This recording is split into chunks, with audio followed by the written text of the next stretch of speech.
तो जो अभी हम लोगों ने 8 चैप्टर करा था, ठीक है, उसमें सारे फॉर्मूले याद किए थे। ठीक, अब वो फॉर्मूले हमारे 9 चैप्टर में अप्लाई होने वाले हैं। कहाँ पर अप्लाई होंगे? ये हमारे जो जितने भी 6 रेशियो है, त्रिकोणमिति रेशियो है, जिसको हम साइन कॉस टेन थीटा बोलते हैं। और लाल बटे कक्का से हम लोगों ने एक फॉर्मूला याद किया था, जिसमें हम लंब बटे आधार पढ़ते हैं, है ना, आधार बटे कर्ण पढ़ते हैं, है ना। उस टाइप के फॉर्मूला हम यहाँ पे अप्लाई करने वाले हैं, जिसमें टेन का, कॉस का, साइन का, इन सबके फॉर्मूले अप्लाई होंगे। अब हमें उसके लिए पता होना चाहिए कि हमारे यहाँ एंगल कौन से बन रहे हैं, क्योंकि 9 चैप्टर में जितने भी क्वेश्चन होंगे सब किस पे होंगे? एंगल पे डिपेंड होंगे। या तो उसमें उन्नयन कोण बनने वाला है, या तो अवनमन कोण बनने वाला है। तो सबसे पहले समझना ये जरूरी है कि उन्नयन कोण और अवनमन कोण क्या होता है।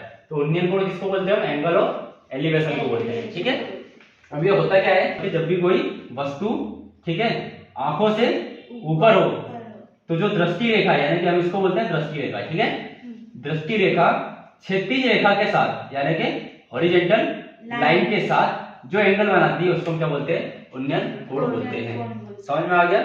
जैसे अब मैं यहाँ पे आधार मेरा क्या है, उससे कोई फर्क नहीं पड़ता। मैं भले चाहे समतल जगह पर खड़ा हूँ, चाहे किसी भी जगह पर खड़ा हूँ, उछले निचले जगह पर खड़ा हूँ, उससे कोई फर्क नहीं पड़ता है। अगर ये मेरी आंखें हैं, मैं अगर आंखों का क्षैतिज रेखा क्या होगी? मतलब हॉरिजॉन्टल लाइन, है ना। क्षैतिज मतलब क्या होता है? हॉरिजॉन्टल होता है। मतलब कि हम जो देखते हैं इसके अंदर ग्राफ में, एक होता है हमारा वर्टिकल और एक होता है हॉरिजॉन्टल। तो ये दोनों स्ट्रेट होंगे, क्यों? क्योंकि यहाँ पे बीच में 90 डिग्री का कोण बनता है। तब तो ये हॉरिजॉन्टल होगा और ये वर्टिकल होगा, यानी कि क्षैतिज और ऊर्ध्वाधर रेखा है। तो ये जैसे मेरी आंखें हैं, तो ये यहाँ से अगर मैं किसी चीज को देखूंगा तो उसका जो बेस बनेगा वो कहाँ बनेगा? ऐसा बनेगा, स्ट्रेट ऐसे बनेगा। और अगर मैं आंखों से ऊपर, मतलब क्या, अब इस पॉइंट से मैं जब कहीं ऊपर की तरफ देखता हूँ यूं करके, तो ये एंगल क्या बनेगा? ऐसे उड़ जाएगा, है ना। यानी कि आंखों से ऊपर दृष्टि रेखा जब किसी हॉरिजॉन्टल लाइन में, यानी कि क्षैतिज रेखा पे कोई एंगल बनाती है, तो कौन सा एंगल कहलाता है? उन्नयन कोण। समझ में आ गया? क्लियर हो गया बिल्कुल? कोई डाउट इसके अंदर नहीं है। अब हम अवनमन कोण की बात करेंगे, ठीक है।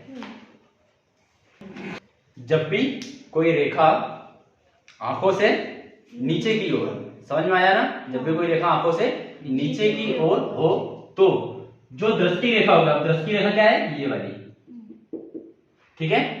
जब भी कोई वस्तु आंखों से नीचे की ओर हो, तो जो दृष्टि रेखा है वो इस क्षैतिज रेखा के साथ जो कोण बनाएगी, जो एंगल बनाएगी, वो अवनमन कोण कहलाएगा, एंगल ऑफ डिप्रेशन कहलाएगा। मैंने बोला है आंखों से नीचे की ओर, है ना। ये आंखें, तो ये एक बेस बन गया हॉरिजॉन्टल लाइन का। समझ में आ गया? जो कि ये वाला है, ठीक है।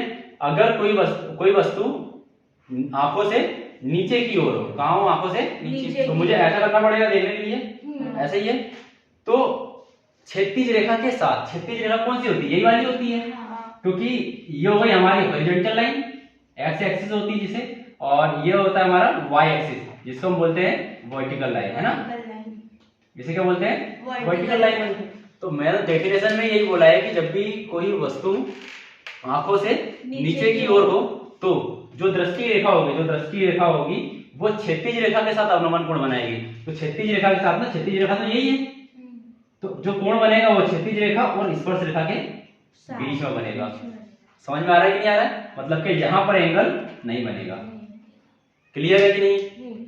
ऐसे ही हमारा कौन सा? उन्नयन कोण में भी हो जाएगा। उन्नयन कोण में भी जब हम बना रहे थे, तो वहां पर भी जो 90 डिग्री का एंगल है, और यहाँ से अगर हम देख रहे हैं, तो ये जो हमारी दृष्टि रेखा होगी वो यहाँ पर एंगल बनाएगी, क्षैतिज रेखा और दृष्टि रेखा के मध्य में, ठीक है ना। यहाँ पर एंगल नहीं बनेगा। क्यों नहीं बनेगा?